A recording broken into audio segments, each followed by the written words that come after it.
বদনজর শব্দটির সাথে কি পরিচিত আপনারা? আমি জানি আপনারা অনেকেই পরিচিত। ধরুন, আজ আপনি আপনার জীবনে ঘটে যাওয়া ভালো কোনো খবর আপনার বন্ধুকে জানিয়েছেন। দেখবেন হঠাৎ করে আগামীকাল থেকে অজান্তেই তার মধ্যে একটি পরিবর্তন লক্ষ্য করবেন।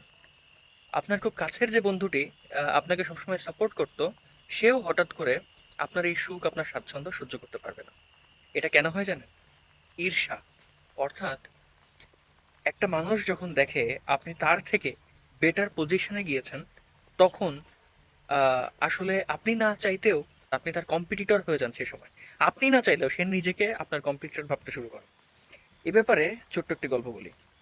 গল্পটি একটি গাছ এবং একটি নদীকে নিয়ে। একটি ছোট নদী, তার পাশেই গাছটি অবস্থান করত।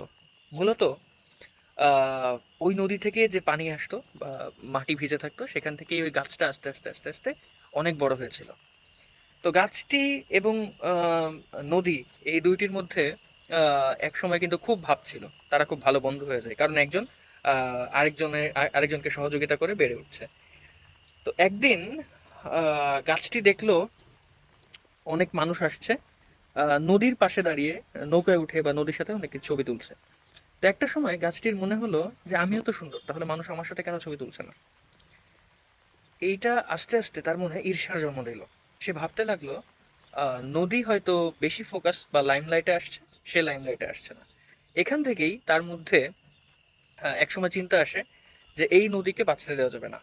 তখন সে ডিসিশন নেয় নিজের পাতা কিভাবে সে নদীর উপরে ফেলবে এবং নদীর পানিটাকে নষ্ট করে ফেলবে।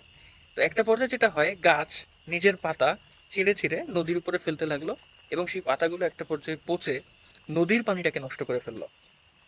চিন্তা করে দেখেন, যেই নদী ওই গাছটির বাঁচার মূল প্রেরণা ছিল, বেঁচে থাকার শক্তি ছিল, যার পানি দিয়ে গাছের আসলে চাহিদা মিটতো, সেই সেই জলাধার বা সেই নদীটিকেই কিন্তু সেই গাছ একটা সময় মানে মেরে ফেললো। তো পরবর্তীতে যেটা হয়, যেহেতু গাছ নিজের পাতা পানিতে ফেলছিল, সেই তো সেও মারা যায় এবং নদীটি তো মারা যায়, কারণ নদীর পানিটা নষ্ট হয়ে গিয়েছিল পাতা পড়ে পড়ে। তো এভাবে দেখেন, আপনি যদি প্রথম কথা, আপনি যদি আপনার সব সফলতা সবাইকে জানাতে চান, তাহলে অনেকেই আপনার সাথে ঈর্ষা করবে এবং আপনার ক্ষতি করতে চাইবে। অপরদিকে আপনি যদি ঈর্ষান্বিত হয়ে কারো ক্ষতি করতে চান, তাহলে কিন্তু আপনারও ক্ষতি হবে।